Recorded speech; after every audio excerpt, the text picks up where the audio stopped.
All right, y'all, we back. It's your boy G and Alec. Excited for another week of fun conversations with you guys. Thank y'all so much for tuning in and showing love for our last set of videos last week. Definitely appreciate and see all the love you guys are showing to that one. I'm gonna keep everything rolling. Today we're gonna have three conversations for you guys. First, I'm talking about Lamar Jackson and the Ravens. Lamar signed a contract, got franchise tagged by the Ravens actually, Right. To a non exclusive a tag that he was given, which allowed the teams to potentially sign him and potentially take him away from the Ravens if they don't decide to match. So I'm discussing that in regards to how the Ravens have treated him in this whole process, especially him not having an agent, things of that nature, especially in comparison to other guys that we've seen get paid recently across the league. So there'll be fun stuff there. Also going to be talking about John Morant and the NBA situation just a little bit. May not talk about, not going to go too far in depth with Ja and all of that, but we'll talk a little bit about it and just who are the guys that are of the league right now and what does that mean. So a couple fun conversations coming up for you guys. I'm excited to get into it all. Again, like, rate, review, subscribe, all the good stuff for us. It's your boy G with Alec. Let's get this thing rolling, guys.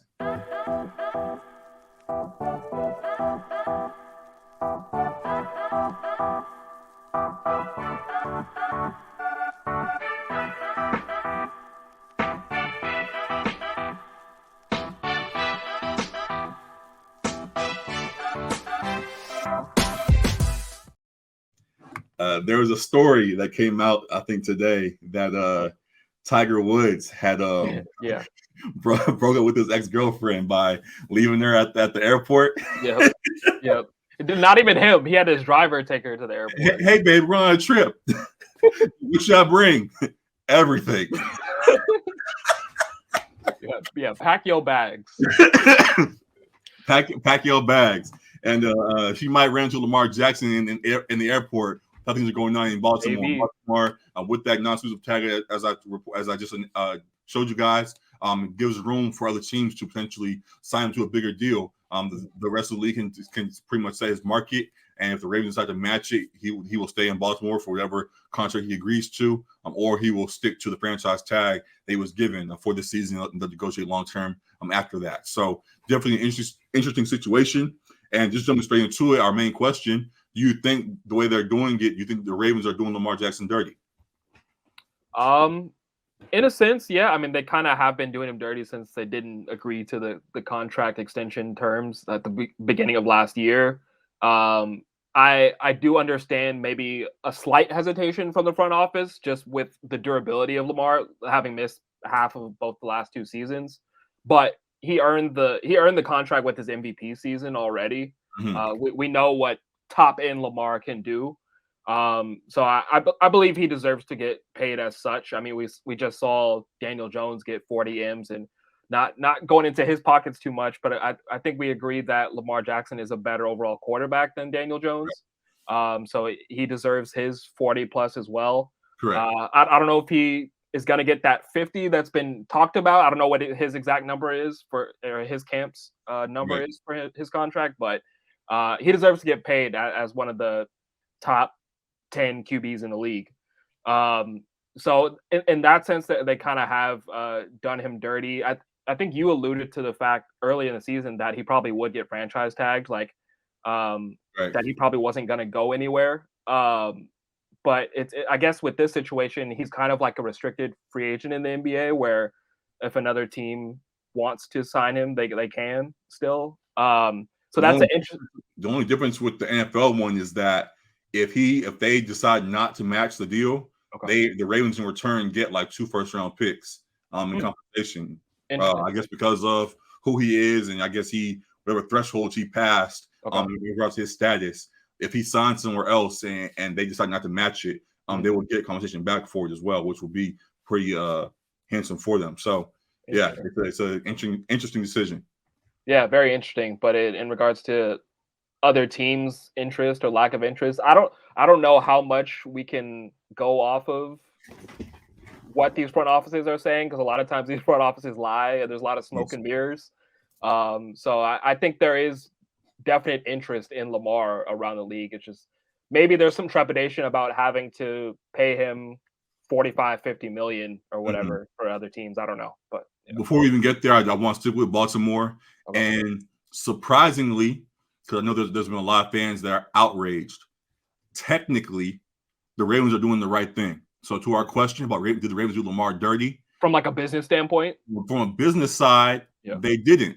They have seen his injuries and things all that he's gone through, and they threw out offers that they thought would work best for him and all of that, and put himself in a situation where if you're asking for this amount of money, we'll let the market decide. If you are worth that money, we'll give it to you. If not, we're going to stick to what we believe you deserve and all of that. So on that side, no.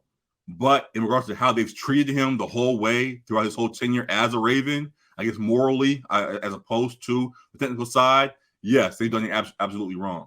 They've done it wrong because they set him up as the guy. Well, real quick, you probably wouldn't say the whole tenure, would you? Like more so like the recent year and a half, maybe. In the last few years, the most recent years when he's really, I guess, MVP and beyond. They have like sought to like build around him. They haven't drafted the right pieces and that kind of thing too. But yeah. Also, as all the pieces that have been around him have shown how much they love him as their quarterback. How the team, whenever during the season, raves about how he's their guy. When things are good, they rave about how great Lamar is. Offensive and defensive guys say they can go out there and play their best because they know on the offensive side Lamar's going to handle business.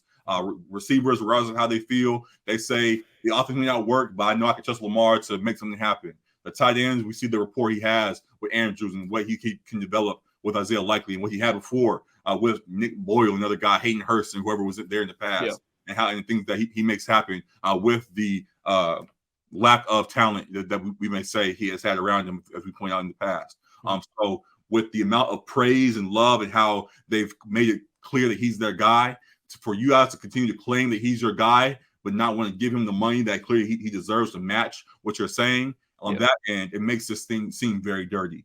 So if they had not been as loud with their praise from all angles about how important Lamar is to this team, about how much they love, they and the whole city loves Lamar and how much everyone wants him to stay, I would get, okay, we like you, but it's kind of like a Daniel Jones thing. We still aren't really sure. I know you went MVP, but we have a lot of concerns, injuries, X, Y, and Z, whatever. So we're going to give you a non-exclusive tag, and we'll go from there. But instead, they have showered him with all praise and made him seem like he's clearly the guy. And then when it's time for money to be put on the table, they won't match what they've been saying. So, that's why a lot of Ravens fans are hurt by how things have been going. That's why a lot of fans, myself included on the low, are bracing themselves for a team to Carolina or Washington or whoever to come in and throw $300 million at him, and he and the Ravens might not match that, and for that him to possibly be gone this offseason and things of that nature. To our main question, I do think that the Ravens have done Lamar dirty. So interested to see what follows with that. Yeah. So, as you then pointed out, is on top of that, that's just with the Ravens, but going on beyond that, to see what could be out there regardless of the market. So far, it was weird. Like immediately after they announced that Lamar got the non-exclusive tag, 4 of the 5 teams that we all thought would be the first to run for Lamar, all immediately said, no, we're not interested at all. Now, it might be smoke, as you said, but definitely was an interesting thing to see the treatment of him so far, at least publicly. We haven't heard about any big contracts either. So it's not like I know on one side there's the teams that deny, and then we also hear, oh yeah, they said that, but there's a contract that's already been set in motion and things like that. We haven't heard about any contracts or anything. So it seems like there's a lot of teams that are backing out. And why do you think there's such a lack of desire for Lamar right now? Yeah, like I said, I think the only trepidation for a front office that I could see right now is just having to pay him 45-50 million, knowing that he has like missed half of the last 2 seasons, so like durability could potentially be an issue. Correct. Because you know that the MVP level talent is there, so I don't think it's a question of talent. And like I don't think it's necessarily a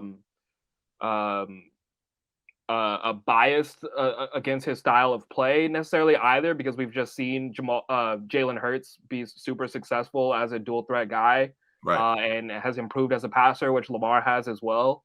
So it's not a thing where like we don't think he can be successful. I wouldn't say. Maybe it's just comfortable where they are at. Although I would think the Falcons should be interested. Like a couple of those teams, like I could see the Lions being okay with where they're at with Goff, as long as he's got a clean pocket. He's a solid QB. They didn't believe. But Goff did. I can understand the Lions being like, we're set for now. And who are a couple of those other teams? I know it was the Falcons. Were the Jets one of them? Falcons, Dolphins, okay. Lions. I think actually the Commanders were a part of that list as well. Okay, yeah, Commanders. And somebody else. There are 5 teams, I believe. I have to pull it up real quick, but okay. Yeah, I would say the Commanders and the Falcons should definitely have interest in it. Like their QB situation is less than ideal in both those organizations. So I would say both those teams should have heavy interest in going after a guy like Lamar.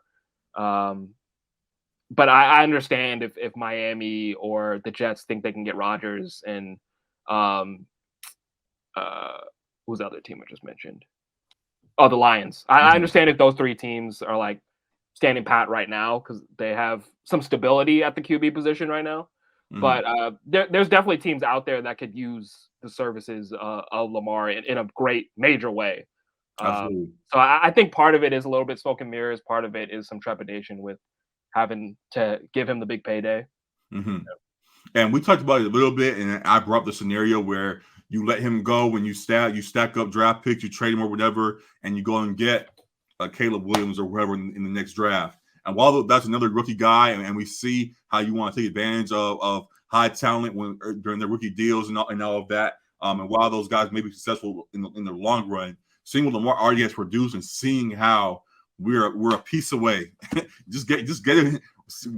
As we pointed out, just all the Eagles blueprint. Give him some receivers. The tight end's already there. The defense is there. If you just get him just kind of surrounded with the talent, and what the Eagles do with Jalen Hurts, and let him and play the game that he wants to play. And we've gone very run heavy, but he wants to throw the ball, and has thrown and shown he can throw the ball. Right. Let him play the game he wants to fully play.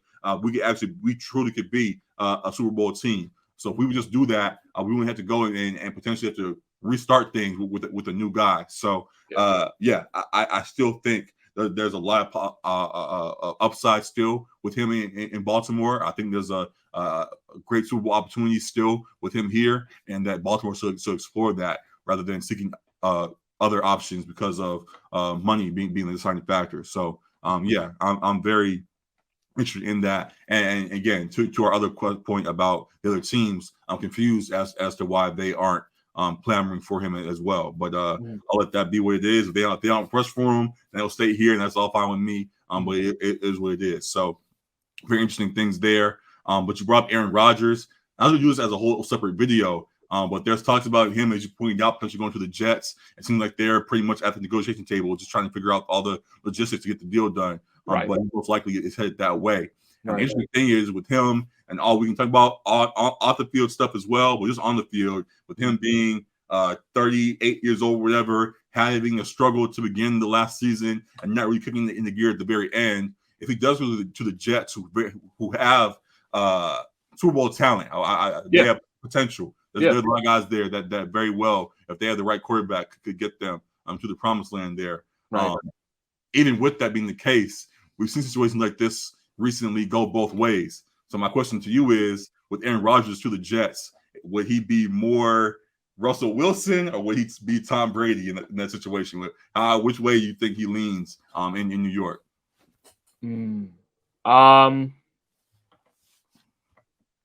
I would lean more Tom Brady. I know there is some concern about the offensive line for the Jets, so like they're gonna have to shore up a couple of those positions on the O line to get him good protection. But the weapons for sure are there on the outside, in the backfield, on the defensive side. Sure. Really, the Jets have to feel like they were just a quarterback away from making a playoff run. Correct. And they had some of the worst quarterback play in the league last year. So if they just had like a mid-level guy, they probably would have made the playoffs. Right. So getting Aaron Rodgers, who's probably not an A-level QB anymore, but he's probably B plus with these weapons around him. I think that's a significant upgrade, and that has to have them feeling like they could make a deep run into the playoffs. You're maybe not winning a Super Bowl, but you put yourself in a conversation for a team that can compete for one, I believe. So I understand them going hard for Aaron Rodgers. I don't know how much is still there that he could potentially go to the Raiders and like reunite with.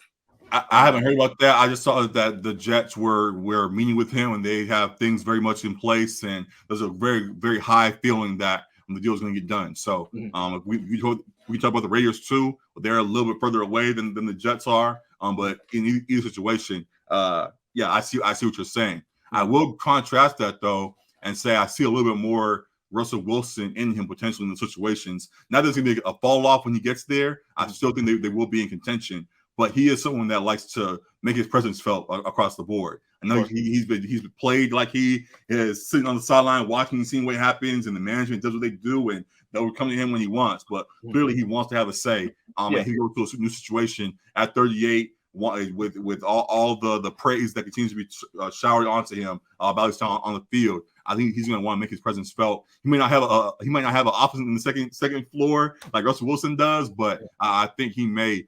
Really try to take over that organization with a bunch of just the Jets are as they are. They're very young still, so if he comes in there, he very much could immediately be the elder statesman that he has in the show. So. He has to that point has had some issues like immediately gelling with younger guys. He did finally get that connection with like Christian Watson, and they were elite for some weeks, but there was like some butting of heads a little bit as far as the young guys. It was butting ahead, and his expectations for the young guys like right out the gate. Yeah. Expectations, lack of chemistry.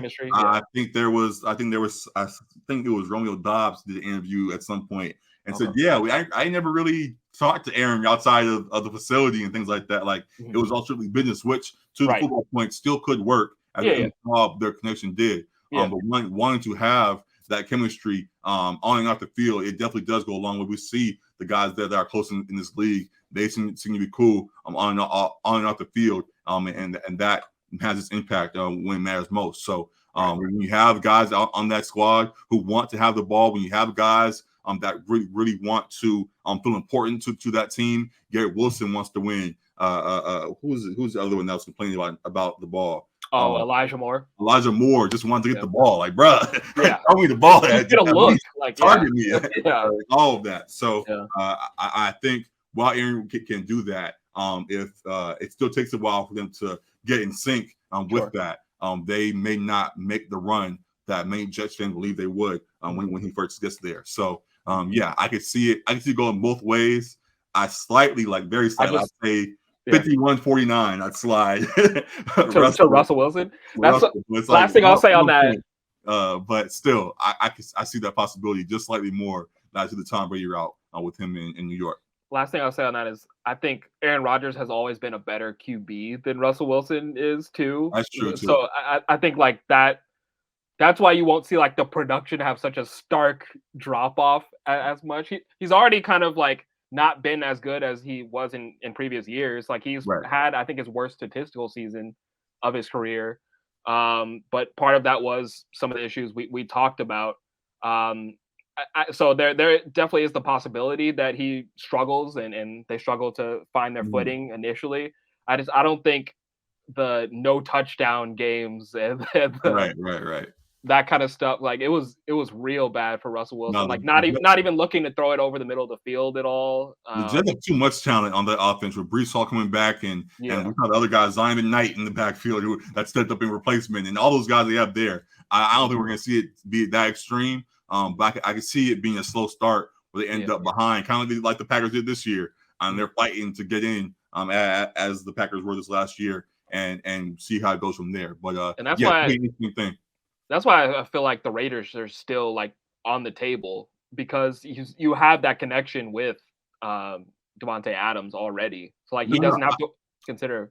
I'm fully fine with acknowledging that. I'm just saying all the reports said the deal is damn near done. So by next week we might be reporting. We might have pictures of Rodgers in that Jets jersey. That's why I was leaning more towards them. But absolutely. I see the Raiders very very well too. Mm-hmm. Mm-hmm. Yeah.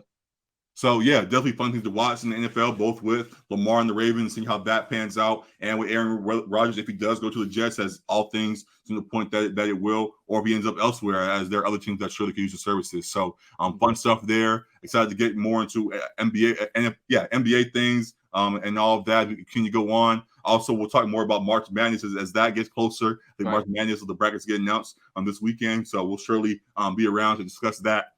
Excuse me, but yeah, definitely a good first conversation for you guys. Excited to jump more into it as we go on from here. So again, appreciate all the love. Thank y'all for tuning in. Like, favorite, subscribe, all that good stuff for us. Appreciate y'all. And we'll see y'all in a second with more good conversations for you this week. And yeah, appreciate y'all. Peace. Deuces.